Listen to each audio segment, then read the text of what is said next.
Welcome to Faith Meets Finance, where we believe that our faith and finances should work hand in hand. In times of uncertainty, it's easy to feel overwhelmed by financial stress.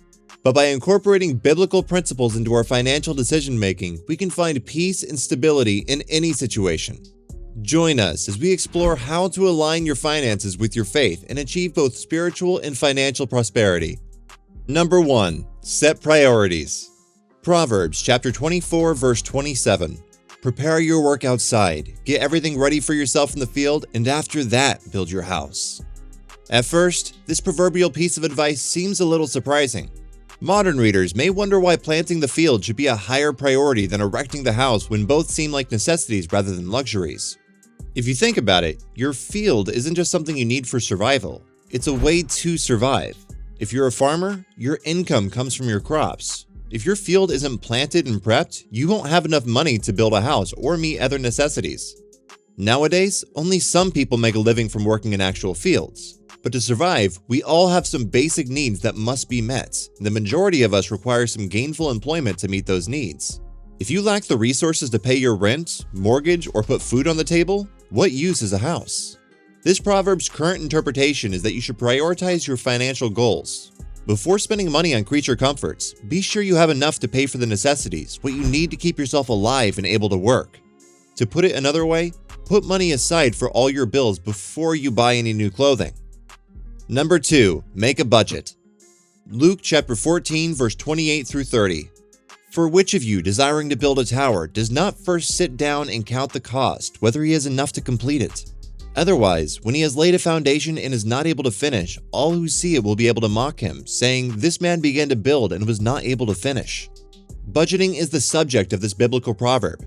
You know you must pay for the essentials first, but since they sometimes arise after a while, you must budget for them or prepare ahead. Some significant costs, like rent, are only due once a month. Others, such as yearly house insurance premiums, are only required once. Budgeting involves saving for known but occasional expenses. Consider the scenario where you make $600 per week. You use $40 to pay for the monthly energy bill due this week, $40 to buy groceries, $10 to fill up your car with gas, and $50 for groceries. You may have paid for all the necessary expenses and have $500 left. You'll be shocked when your $700 rent is due at the end of the month if you spend that extra $500 every week. Sitting down with a pen and paper or a computer and budgeting software like Mint can help you figure out exactly what costs you have to pay for now and in the future. When you know how much money you need to save, you can figure out how to handle all of your expenses, from weekly food bills to your retirement years in the future. You may ensure that your finances, or your tower, can be finished from bottom to top in this way. Number 3. Build an emergency fund. Genesis chapter 41, verse 34 through 36. Let Pharaoh do this, and let him appoint overseers over the land, and take 1/5 of the produce of the land of Egypt during the 7 plentiful years. Let them gather all the food of these good years that are coming, and store up grain under the authority of Pharaoh for food in the cities, and let them keep it. That food shall be a reserve for the land against the 7 years of famine that are to occur in the land of Egypt, so that the land may not perish through the famine. In Genesis, Joseph interprets Pharaoh's dream of 7 plump cows grazing by a river and being swallowed by 7 skinny cows. According to Joseph, the 7 fat cows in the dream stand for 7 prosperous years for Egypt, followed by 7 years of famine. To prepare for this tragedy, Joseph urges the Pharaoh to save grain during the 7 good years and use it to feed the country during the 7 terrible years that follow. It doesn't matter if you think Joseph had a special ability to read dreams. His counsel to the Pharaoh is inherently sound. Saving resources in good times so that you can use them in bad ones is always a wise idea. Lean years in modern America are more likely to be caused by a financial disaster like a job loss or a health issue that leaves you with high medical expenditures.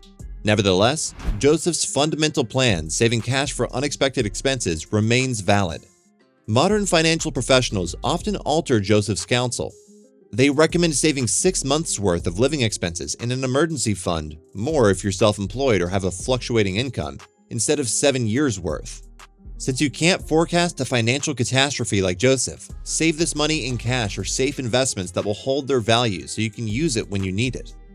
Number 4. Avoid debt. Proverbs chapter 22, verse 7. The rich rules over the poor, and the borrower is the slave of the lender. It's simple to understand this proverb. It calls debt a form of slavery, and contemporary Americans seem to concur. According to a Pew Charitable Trust poll, debt is a lifelong affliction for many Americans from which they can never fully recover.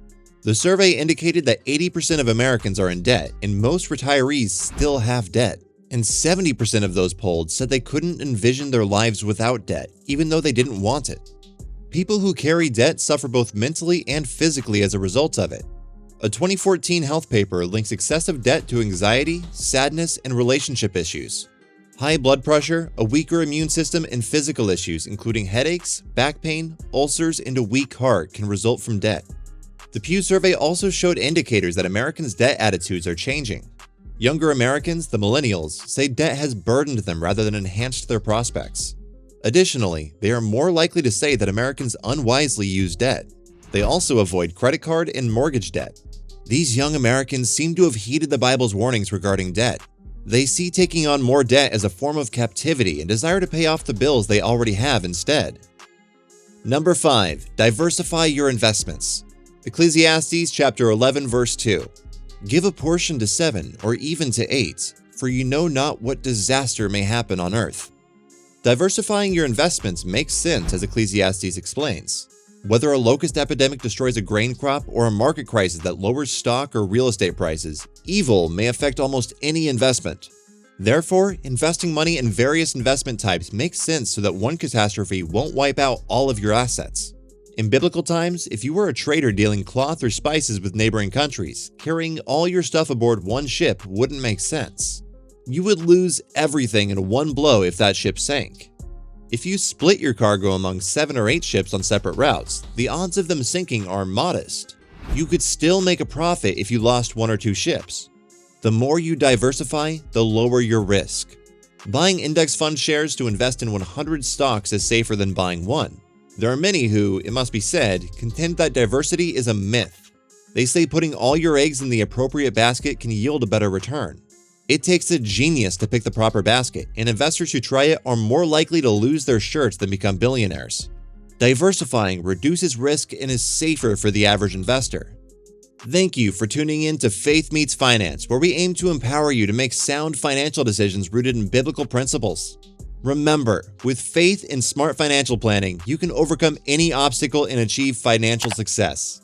Don't forget to like, comment, and subscribe for more valuable content on how to merge your faith and finances. Until next time, may God bless your finances and guide you on your journey towards financial freedom.